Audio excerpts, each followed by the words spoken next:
Bismillahirrahmanirrahim. Assalamualaikum warahmatullahi wabarakatuh. Alhamdulillahilladzi hadana lihada wa ma kunna linahtadiya laula an hadanallah. Asyhadu an la ilaha illallah wa asyhadu anna Muhammadar Rasulullah sallallahu alaihi wasallam. Rabbi shrah li sadri wa yassir li amri wahlul 'uqdatam min lisani yafqahu qawli, amma ba'd. Alhamdulillah, syukur kita ucapkan atas kehadirat Allah Subhanahu wa taala yang telah memberikan kita macam-macam nikmat. Salah satu di antaranya yaitu nikmat menuntut ilmu. Semoga dengan kita menuntut ilmu, Allah mudahkan kita jalannya menuju surganya Allah Subhanahu wa taala. Baik, pada kesempatan kali ini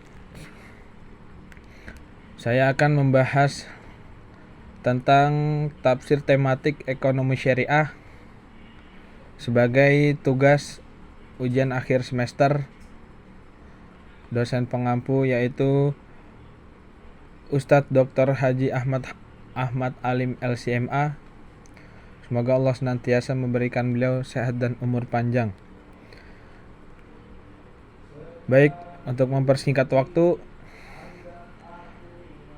pembahasan daripada tafsir tematik ekonomi syariah ini terbagi menjadi 7. Yang pertama yaitu bahagia dan sejahtera.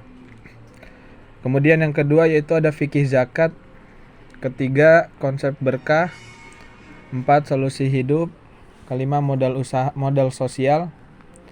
Dan yang keenam, riswah. Dan yang terakhir atau yang ketujuh yaitu fitnah dunia.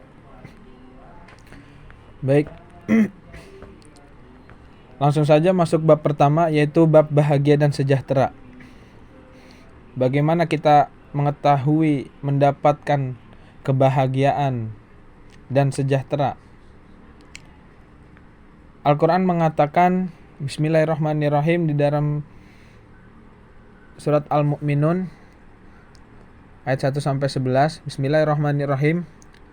Qad aflahal mu'minun alladzina hum fi salatihim khashi'un walladzina hum 'anil lagwi mu'ridun walladzina hum lizakati fa'ilun walladzina hum li furujihim hafizun illa 'ala azwajihim aw ma malakat aymanuhum fa innahum ghairu malumin faman ibtagha wara'a dzalika faulaika humul 'adun walladzina hum li amanatihim wa 'ahdihim ra'un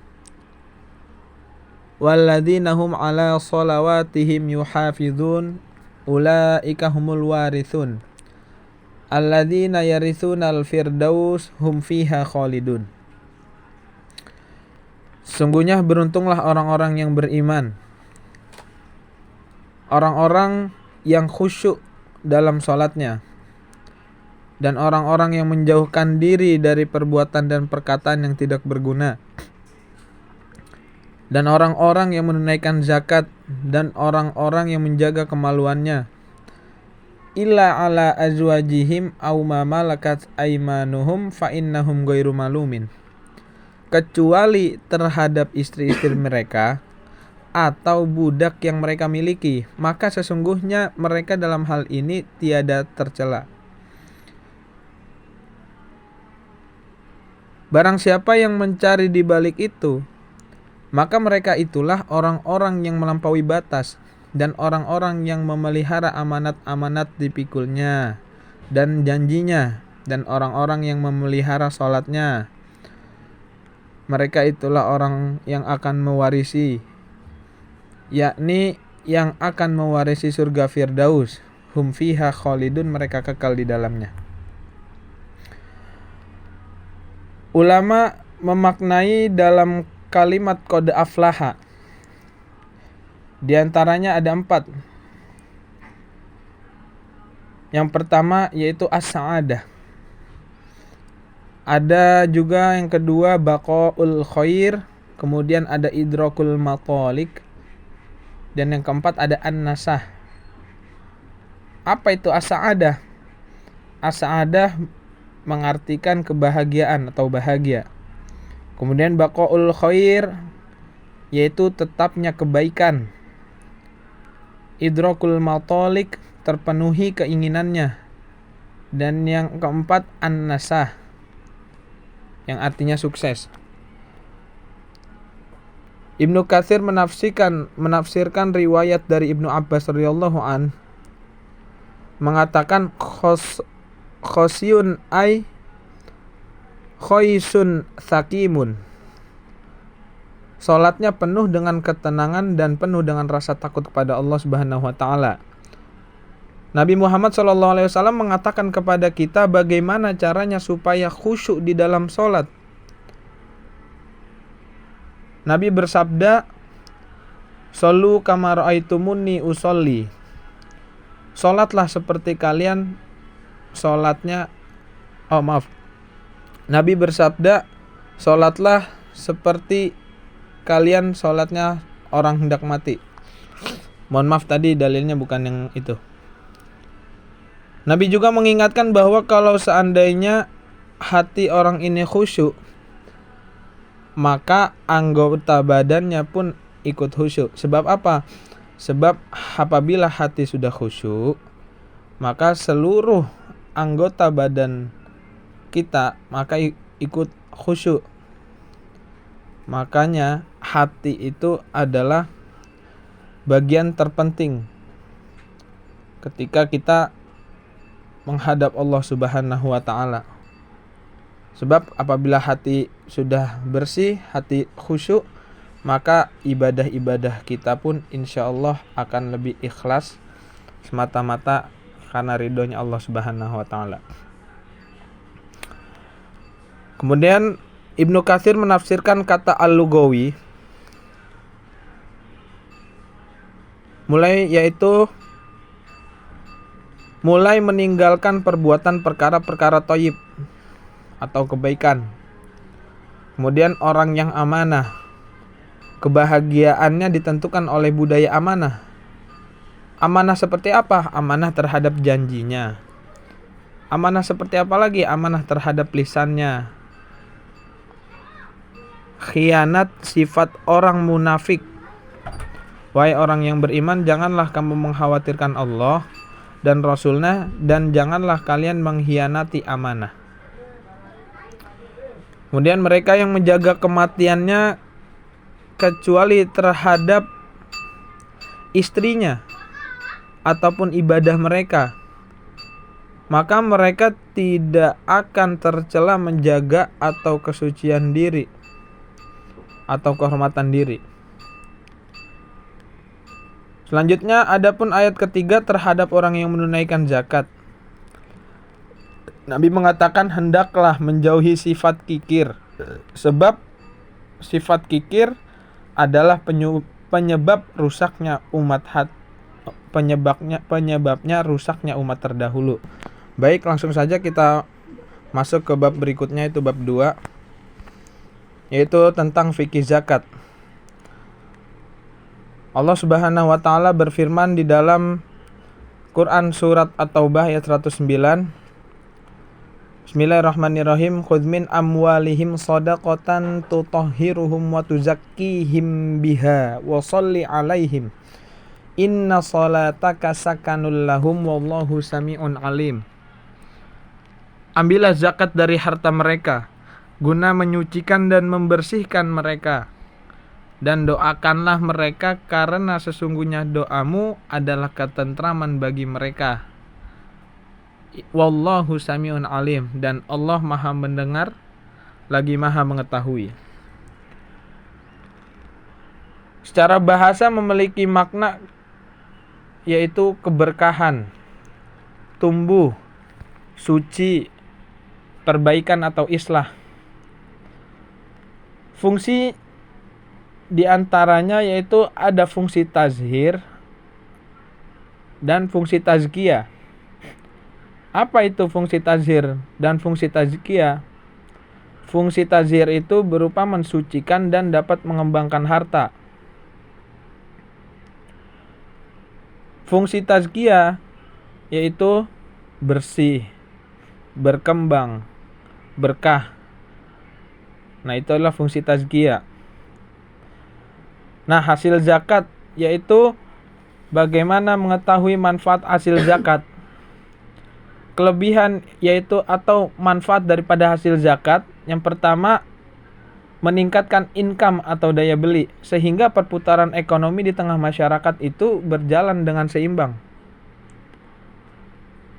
Kemudian yang kedua meningkatkan produktivitas sehingga ada keseimbangan baru. Kuantitas menjadi naik dan harga menjadi stabil. Yang ketiga yaitu roda ekonomi berputar terus dan menjadi distribusi kekayaan. Maka pada bab zakat ini diwajibkan untuk kita, yaitu orang-orang muslim, untuk membayar zakat. Seperti zakat yang diwajibkan pada bulan suci Ramadan atau zakat fitrah. Baik, selanjutnya kita masuk ke bab yang ketiga, yaitu konsep berkah. Allah mengatakan di dalam Al-Quran, Bismillahirrahmanirrahim, walau anna ahlal qura amanu wa taqaw la fatahna alaihim barakatim minas sama'i wal ardi walakin kadzabu fa akhadnahum bima kanu yaksibun. Dan sekiranya penduduk negeri beriman dan bertakwa, pasti kami akan melimpahkan kepada mereka berkah dari langit dan bumi. Tetapi ternyata mereka mendustakan ayat-ayat kami. Maka kami siksa mereka sesuai apa yang telah mereka kerjakan. Quran Surat Al-A'raf ayat 96. Kalimat berkah di dalam Al-Quran yaitu ada banyak. Di antaranya yaitu pertama an-nama wa ziyadah, yang artinya tumbuh dan banyak. Imam Ibnu Qayyim rahimahullah menafsirkan kata berkah itu adalah kasratul khair. Berkah identik dengan tumbuh, berkembang dan juga banyak. Maka berkah itu akan selalu menunjukkan banyaknya kebaikan. Kemudian yang kedua ada as-subut wat dawab, yang artinya tetap dan langgeng. Imam Ibnu Qayyim kembali menjelaskan, menafsirkan kata berkah itu adalah kasratul khair, berkah identik dengan tumbuh, berkembang dan juga banyak, maka berkah itu akan selalu menunjukkan banyaknya kebaikan. Yang ketiga yaitu as-sa'adah, kebahagiaan. Biasanya kalau orang diliputi dengan berkah, pasti hidupnya bahagia, pasti hidupnya adalah kebahagiaan. Kemudian pendapat ulama tentang berkah ini diantaranya yaitu Imam Al-Mawardi rahimahullah dan Imam Ibnu Qayyim rahimahullah. Apa kata Imam Al-Mawardi rahimahullah ketika menafsirkan ayat ini? Bahwa siapa saja yang beriman dan bertakwa, maka Allah akan membukakan pintu rezeki yang terkunci. Kemudian Imam Ibnu Qayyim rahimahullah di dalam kitab Al-Jawabul Kafi, beliau menjelaskan secara detail salah satu penyebab hilangnya berkah dan terkuncinya rezeki. Padahal apa? Padahal rezeki itu sudah hendak diturunkan oleh Allah, kemudian ditahan kembali oleh Allah. Sebab apa? Sebab dosa yang ia kerjakan. Maka pada konsep berkah ini masih bersangkutan pada bab yang pertama, yaitu bab bahagia dan sejahtera. Seperti halnya kita ingin mendapatkan kebahagiaan, maka kita dianjurkan untuk meninggalkan hal-hal yang keji dan munkar, meninggalkan hal-hal maksiat. Sebab Nabi juga mengingatkan bahwa kalau seandainya hati orang ini khusyuk, maka anggota badannya pun ikut khusyuk. Baik, sekilas adalah seputar pembahasan tentang konsep berkah. Kemudian bab selanjutnya yaitu solusi hidup. Allah berfirman di dalam Al-Quran dalam surat dalam surat Toha ayat 124. Bismillahirrahmanirrahim. Wa man a'radu an dzikri fa inna lahu ma'isyatan dhankan wa nahsyuruhu yaumal qiyamati a'ma. Dan barang siapa berpaling dari peringatanku, maka sungguh dia akan menjalani kehidupan yang sempit, dan kami akan mengumpulkannya pada hari kiamat dalam keadaan buta. Nah, pendapat ulama yaitu Ibnu Katsir berpendapat bahwa kehidupan yang sempit as-suq atau celaka. Celaka karena apa? Celaka karena dijauhkan dari hidayah. Celaka karena apa? Celaka karena dijauhkan dari jalan cahaya.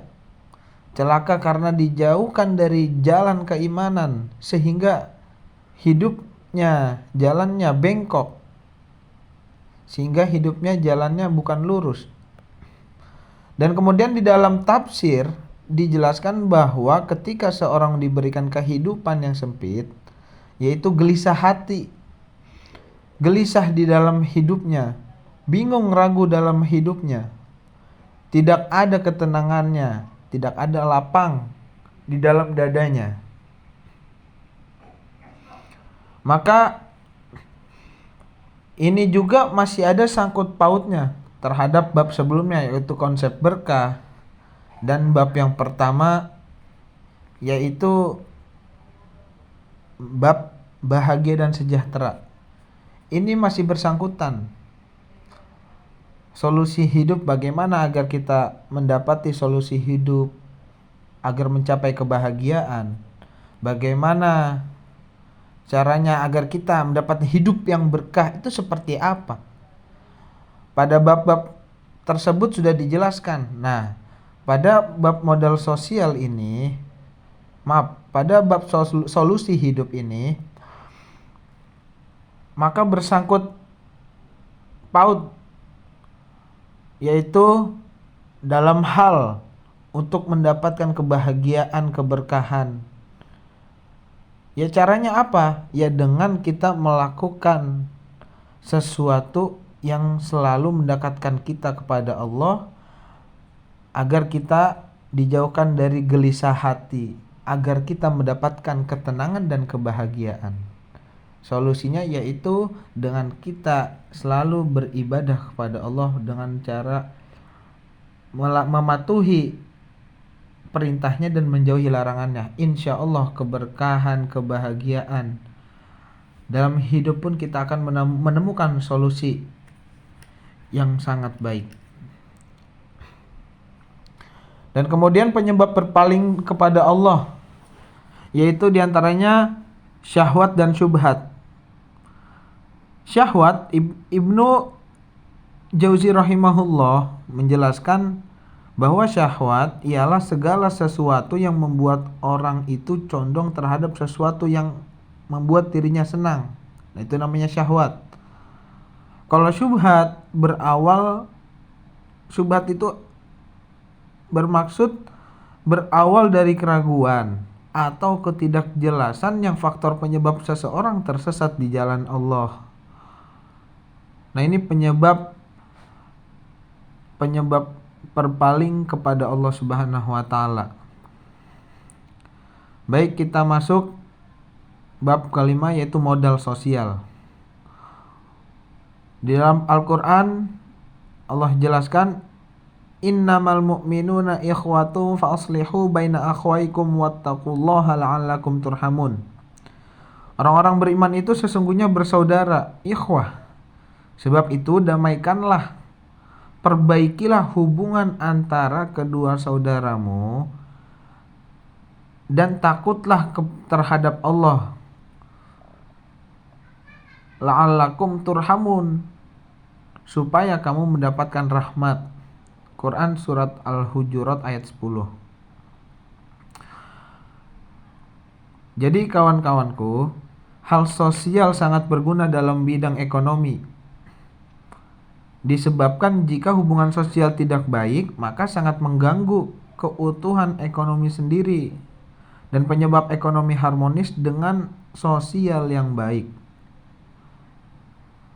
Apabila dalam hal sosial kita tidak baik, dalam hubungan sosial kita tidak baik, maka besar kemungkinan akan mengganggu keutuhan ekonomi sendiri. Sebab apa? Kita hidup di dunia ini selain hablum minallah, yaitu hablum minannas. Hablum minannas kita adalah dengan berbuat baik kepada sesama, kepada tetangga, saudara, atau kerabat muslim. Maka apabila kita baik terhadap sesama, insya Allah kita akan diberi segala kemudahan oleh Allah, karena kita telah melakukan apa yang diajarkan, apa yang dijelaskan dalam Al-Quran, yaitu sesungguhnya innamal mu'minuna ikhwah faslihu baina akhwaikum. Sebab itu damaikanlah, kita ini adalah saudara, sebab itu damaikanlah, perbaikilah hubungan antara keduanya. Maka apabila kita mentaati apa yang diperintah oleh Allah, insya Allah kehidupan kita pun akan mendapatkan kebahagiaan. Maka bangunlah jaringan sosial kepada manusia tanpa memandang ras, tanpa memandang suku, tanpa memandang hal-hal buruk yang lainnya, agar menjadi bangsa yang kuat untuk memperkuat ukhuwah. Jadi seperti itu kurang lebih teman-teman pada bab sosial, modal sosial. Masuk ke bab riswah. Yang keenam, bab riswah. Allah berfirman dalam Al-Quran surat Al-Baqarah ayat 188. Bismillahirrahmanirrahim. Wala ta'kulu amwalakum bainakum bil batili wa tudlu biha ilal hukami li ta'kulu fariqam min amwalin nasi bil itsmi wa antum ta'lamun. Dan janganlah kamu makan harta di antara kamu dengan jalan yang batil, dan janganlah kamu menyuap dengan harta itu kepada para hakim, dan dengan maksud agar kamu dapat memakan sebagian harta orang lain itu dengan jalan dosa, padahal kamu mengetahui. Di sini ada pendapat ulama, di antaranya ada Imam Al-Qurtubi dan Imam Ibnu Taimiyah. Apa kata Imam Al-Qurtubi? Janganlah kalian memanfaatkan atau menggunakan harta-harta kalian untuk membeli hukum dari seorang hakim dan kemudian kalian mengerjakan suap kepada mereka yang tujuannya adalah mengambil manfaat dari suap itu. Dan pendapat kedua yaitu dari Ibnu Taimiyah kepada Al-Ahkam, kenapa Allah Subhanahu wa taala menyebut secara langsung kalimat dalam bahasa Arab yang biasa disebut watudlu biha, para hakim. Juga redaksinya pakai orang untuk menimba air sumur dan menjalarkan ember ke bawah dan kemudian mendapatkan manfaat dari air tersebut. Jadi kesimpulannya, tidaklah daging tumbuh dari suap kecuali api neraka berhak melahap atau membakar dagingnya. Baik, dan yang bab terakhir yaitu bab fitnah dunia. Allah jelaskan di dalam surat At-Takatsur dari ayat 1 sampai ayat 8. Bismillahirrahmanirrahim. Alhaakumut takatsur hatta zurtumul maqabir kalla sawfa ta'lamun ila akhir ayat. Imam Hasan Al-Basri berpendapat bahwasannya memperbanyak harta dunia, menumpuk harta dan juga kesibukan urusan anak itu melalaikan dari ketaatan. Redaksinya apa? Ya ini dari Quran surat At-Taubah ayat 55. Fala tu'jibuka amwaluhum wala auladuhum. Innama yuridullahu liyu'adzibahum biha fil hayatid dunya wa tazhaqu anfusuhum wa hum kafirun. Artinya oleh karena itu janganlah harta dan anak-anak mereka membuatmu kagum. Sesungguhnya Allah hendak menyiksa mereka dengan itu dalam kehidupan dunia, dan kelak nyawa mereka keluar dengan susah payah sedangkan mereka dalam keadaan kafir.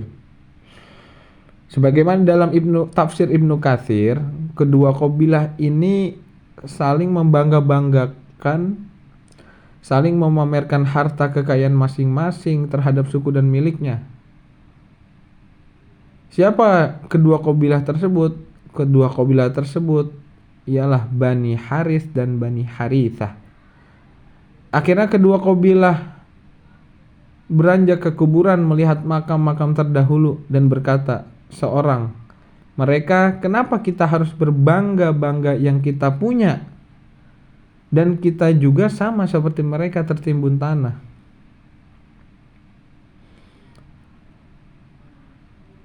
Nabi Muhammad SAW memerintahkan kepada kita supaya zuhud terhadap dunia. Zuhudlah kalian semua dalam urusan dunia. Allah mencintai kalian. Zuhudlah dengan apa yang di tangan manusia, maka manusia akan mencintai kalian. Kemudian kalian akan ditanyakan di hari kiamat. Ini kata Allah. Kemudian kalian akan ditanyakan di hari kiamat tentang semua nikmat yang diberikan oleh Allah kepada kalian tanpa terkecuali. Baik, itu seputar bab fitnah dunia. Alhamdulillah, sekian pembahasan atau pemaparan dari saya dari 7 pembahasan tadi. Semoga apa yang kita dapat menjadi ilmu yang barokah, ilmu yang bermanfaat. Semoga Allah mudahkan kita untuk selalu mendekatkan diri kepadanya. Allah mudahkan kita untuk menuju surganya Allah Subhanahu wa taala. Karena kata Nabi, barang siapa yang Allah hendaki Allah mudahkan untuk mencari ilmu, maka insya Allah Allah mudahkan juga jalannya untuk menuju ke surga. Wallahu a'lam. Mohon maaf apabila ada kata-kata yang kurang berkenan di hati, apabila ada kata-kata saya yang kurang pas, apabila banyak kekurangan dalam diri saya mohon maaf sebesar-besarnya, karena saya juga masih dalam proses belajar. Insya Allah saya akan memperbaiki diri saya lagi agar lebih menjadi lebih baik. Saling mendoakan kita agar sama-sama kita bisa menjadi lebih baik. Sekian dari saya, yaitu ya, apabila ada yang salah itu datang dari saya pribadi, mohon maaf sebesar-besarnya. Apabila ada yang benar itu datangnya langsung dari Allah Subhanahu wa taala. Wabillahi taufik wal hidayah. Wassalamualaikum warahmatullahi wabarakatuh.